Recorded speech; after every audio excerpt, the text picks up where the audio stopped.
Edappadi K. விடியா ஆட்சிக்கு முடிவு கட்டி பெண்களின் பாதுகாப்பை உறுதி செய்திட கள்ளக்குறிச்சி மாவட்ட மகளிர் அணி எழுச்சி பொதுக்கூட்டத்திற்கு வருகை தரும் கழக பொதுச் செயலாளர் மாண்புமிகு புரட்சி தமிழர் அவர்களை வருக வருக என வரவேற்கிறோம். பா. வளர்மதி, கழக மகளிர் அணி செயலாளர், முன்னாள் அமைச்சர். அரசு ஊழியர்களுக்கு பழைய ஓய்வூதிய திட்டத்தை நாங்கள் திருப்பி கொண்டு வருவோம் அப்படின்னு சொன்னாங்க. அப்போ ஆட்சிக்கு இன்றைக்கி 5 வருஷம் முடிய போகிற தருவாய், அடுத்த தேர்தல் வர இருக்கின்ற நிலையில் அப்போ இவங்களுக்கு தரக்கூடிய அந்த பழைய ஓய்வூதிய திட்டம் முன்னாடி இருந்ததுக்கும் இன்றைக்கி இந்த முதலமைச்சர் அறிவிச்சிருக்கிறதுக்கும் பெரிய வேறுபாடு இருக்குது. முழு பென்ஷன்றது அந்த கடைசி மாதத்தில் அவங்க வாங்கின சம்பளத்திலேருந்து 50% சொல்கிறாங்க. இப்போ அந்த ஊழியரோட இப்போ அவர் ஓய்வு பெறாரு, அவருடைய மரணத்துக்கு பிறகு அவர் நாமினி பொதுவாக மனைவியாக இருப்பாங்க. அவங்க பேருக்கு பார்த்திங்கன்னா அவருக்கு கொடுத்த அந்த 50% கொடுத்துக்கிட்டு இருக்காங்கள்ல, அதில் ஒரு 60% அவங்களுக்கு போகும்னு சொல்கிறாங்க. இப்போ அவங்களுக்கு பிறகு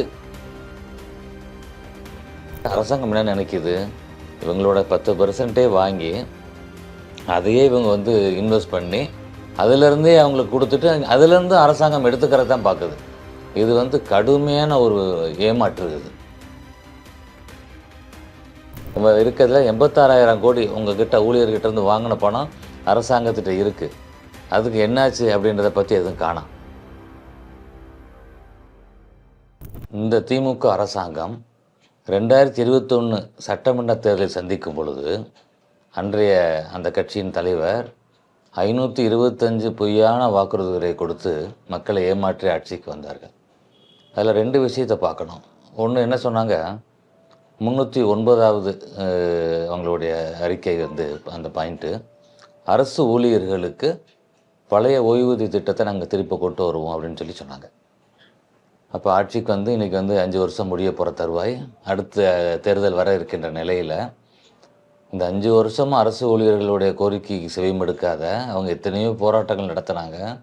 அந்த போராட்டத்தை எல்லாம் இரும்பு கரம் கொண்டு அடக்கி இந்த திமுக அரசு இன்றைக்கி என்ன சொல்கிறாங்க, உறுதியளிக்கப்பட்ட ஓய்வூதிய திட்டம் அப்படின்னு ஒரு திட்டத்தை இன்றைக்கி கொண்டு வர்றாங்க. அதை சில அமைப்புகள் ஆதரிக்கிறதாகவும் பல்வேறு அரசு ஊழியர்கள் சங்கங்கள் அதை எதிர்த்து பிப்ரவரி 3ஆம் தேதியிலிருந்து காலவரையற்ற போராட்டம் நடத்த எத்தனைத்திருக்கிறார்கள். இதுதான் இன்றைய நிலவரம். அரசு ஊழியர்கள் சுமார் 16 லட்சம் பேர் இருக்கிறாங்க. இப்போ தமிழ்நாட்டில் 9.5 லட்சம் பேர் வேலையிலும் 7.33 லட்சம் பேர் ஓய்வு பெற்றும் இருக்கிறாங்க. அப்போ இவங்களுக்கு தரக்கூடிய அந்த பழைய ஓய்வூதிய திட்டம் முன்னாடி இருந்ததுக்கும் இன்றைக்கி இந்த முதலமைச்சர் அறிவிச்சிருக்கிறதுக்கும் பெரிய வேறுபாடு இருக்குது. பழைய திட்டத்தில் ஊழியர்களோட அரசு ஊழியர்களோட பங்களிப்புலாம் இல்லை, முழுதும் அரசாங்கம். அது ஒரு நியாயமான ஒரு விஷயம். ஏன்னா அரசு ஊழியராக வேலை பார்க்குறாரு. தமிழ்நாட்டில் உங்களுக்கு தெரியும், சம்பள விகிதம் கம்மி தான். அப்போ பண்ணி அவர் ஓய்வு பெறும் பொழுது அவர் குடும்பத்துக்கு பயன்படக்கூடிய வகையில், ஏன்னா அவர் குழந்தைகளுக்கு திருமணம் செய்யணும், கடன் தொல்லைகள் இருக்கும், பல்வேறு வீடு கட்டணும், நிறைய விஷயங்கள் இருக்குது.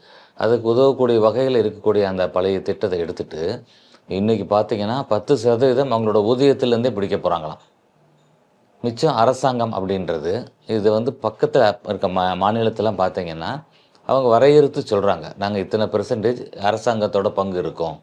இப்போ மத்திய அரசோட யூபிஎஸ் திட்டத்தில் பார்த்திங்கன்னா 18.5% அரசுடைய பங்கு அப்படின்னு அவங்க அறிவிக்கிறாங்க.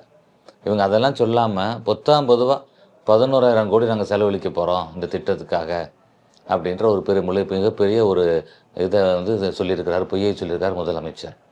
அப்போ இந்த சாமானிய மக்கள் வருஷம் பூரா வேலை பார்த்து அரசாங்கத்துக்காக உழைத்து கடைசியில் பார்த்திங்கன்னா அந்த 10% அவங்களுடைய அந்த பங்களிப்பு இவங்க இந்த குறிப்பிட்ட வருஷத்தை தாண்டிட்டால் குறைந்தபட்ச அவங்களுக்கு பென்ஷன் சொல்கிறாங்க. அந்த முழுவதுமான அந்த காலகட்டத்தை கடந்துட்டால் முழு பென்ஷன்றது அந்த கடைசி மாதத்தில் அவங்க வாங்கின சம்பளத்திலேருந்து 50% சொல்கிறாங்க. இப்போ அந்த ஊழியரோட இப்போ அவர் ஓய்வு பெறாரு, அவருடைய மரணத்துக்கு பிறகு அவர் நாமினி பொதுவாக மனைவியாக இருப்பாங்க. அவங்க பேருக்கு பார்த்திங்கன்னா அவருக்கு கொடுத்த அந்த 50% கொடுத்துக்கிட்டு இருக்காங்கள்ல, அதில் ஒரு 60% அவங்களுக்கு போகும்னு சொல்கிறாங்க. இப்போ அவங்களுக்கு பிறகு அப்படின்னு வரும்பொழுது ஏற்கனவே பங்களிப்பாக கொடுத்துருக்க அந்த தொகை அதற்கு என்ன அது அவருடைய உழைப்பு, அவருடைய சேமிப்பு, அது அந்த குடும்பத்துக்கு கிடைக்குமா? இதில் தெளிவாக இல்லை, விஷயங்கள் இல்லை. அப்போ அரசாங்கம் என்ன நினைக்கிது, இவங்களோட 10% வாங்கி அதையே இவங்க இன்வெஸ்ட் பண்ணி அதிலேருந்தே அவங்களுக்கு கொடுத்துட்டு அதிலேருந்து அரசாங்கம் எடுத்துக்கிறது தான் பார்க்குது. இது வந்து கடுமையான ஒரு ஏமாற்று இது.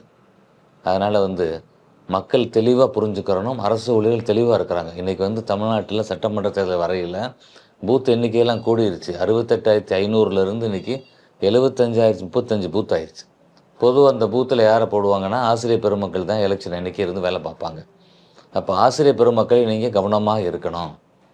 4 வருஷம் 5 வருஷம் உங்களுடைய கோரிக்கைக்கு செவிமடுக்காத இந்த திமுக இன்றைக்கி ஒரு நூதனமான ஏமாற்றாக உங்கள் சம்பளத்தை பிடிச்சி உங்களுக்கு அதுலேருந்து கொஞ்சத்தை கொடுத்துட்டு மிச்சத்தை அவங்களே சுருட்டிக்கிறேன். ஏன்னா ஏற்கனவே இருக்கிறதுல 86,000 கோடி உங்ககிட்ட ஊழியர்கிட்டேருந்து வாங்கின பணம் அரசாங்கத்திட்ட இருக்குது. அதுக்கு என்னாச்சு அப்படின்றத பற்றி எதுவும் காணோம். அப்போ நீங்கள் கவனமாக இருக்கணும். நான் நினைக்கிறேன் இந்த திமுக அரசாங்கம் இனி அடுத்து ஒரு பட்ஜெட் இருக்குது பிப்ரவரி மாதத்தில். அது வந்து இடைக்கால பட்ஜெட்டு. அப்போ அதில் வந்து நிதி பெருசாக ஒதுக்க முடியாது. அப்போ இவங்களோடது தேர்தலுக்கான ஒரு பொய்யான வாக்குறுதி இவங்க கொடுத்துருக்குறாங்க. அதனால் இந்த மாயஜாலத்துக்கு நீங்கள் வந்து மயங்கிடக்கூடாது. அப்போ வந்து நம்ம வந்து அடுத்த ஓட்டு வாங்கிறதுக்காக நம்ம ஆட்சிக்கு வந்துக்கிடுவோம் அப்படின்ற ஒரு கணக்கில் இவங்க இன்றைக்கி வந்து இதை வந்து உங்களை ஆசை காமிக்கிறதுக்காக இந்த சதுரங்க வேட்டைன்ற படத்தில் சொல்லுவாங்கள்ல, அந்த மாதிரி ஆசையை தூண்டணும் அப்படின்றத இன்றைக்கி முதலமைச்சர் செஞ்சுருக்காரு. தயவு செஞ்சு நீங்கள் அதில் ஏமாறக்கூடாது. ரெண்டாவது பார்த்திங்கன்னா பொதுமக்களுக்கு பொங்கல் தொகுப்பு அதுக்கான கூடுதலாக பணமும் கொடுக்கறது. இது வந்து ஐயா எடப்பாடி ஆட்சி காலத்தில் பொங்கல் தொகுப்போடு சேர்த்து பொங்கல் அந்த வைக்க வேண்டிய பொருட்களோடு சேர்த்து சமையல் பொருட்களோடு சேர்த்து 2,500 ரூபாய் வழங்கினார். அன்னைக்கு எதிர்க்கட்சியாக இருந்த ஸ்டாலின் அவர்கள் என்ன சொன்னார் தலைவர், பத்தாது இது 5,000 ரூபாய் கொடுக்கணும் அப்படின்ற ஒரு கணக்கு சொன்னார். அது கூட அவர் வந்து தவறாக கூட சொன்னார். நீங்கள் பார்த்துருந்தீங்கன்னா 2,500 + 1,500 5,000னு கூட சொல்லி அது வந்து ரொம்ப ட்ரோல் ஆச்சு. அப்போ வந்து அன்னைக்கு வந்து எதிர்க்கட்சியாக இருக்கும்போது 5,000 கொடுங்க.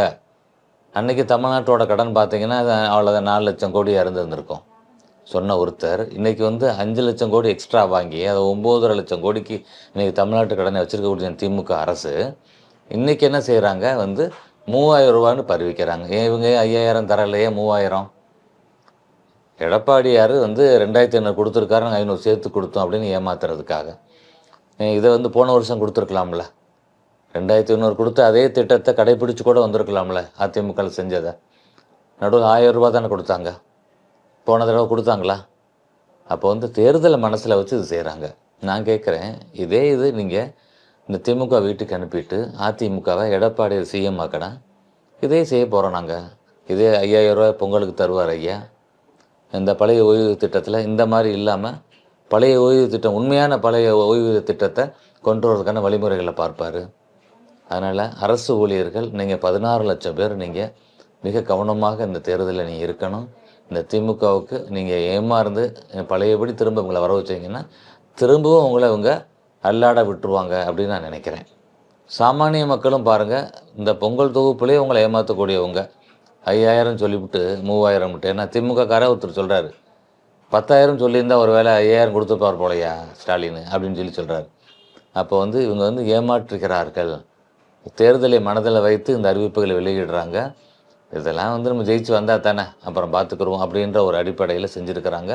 மக்களே உஷார் உஷார் உஷார். அரசியல்ல உண்மையா என்னதான் நடக்குது தெரிஞ்சுக்க நாளை நமதே சேனலை சப்ஸ்கிரைப் பண்ணுங்க.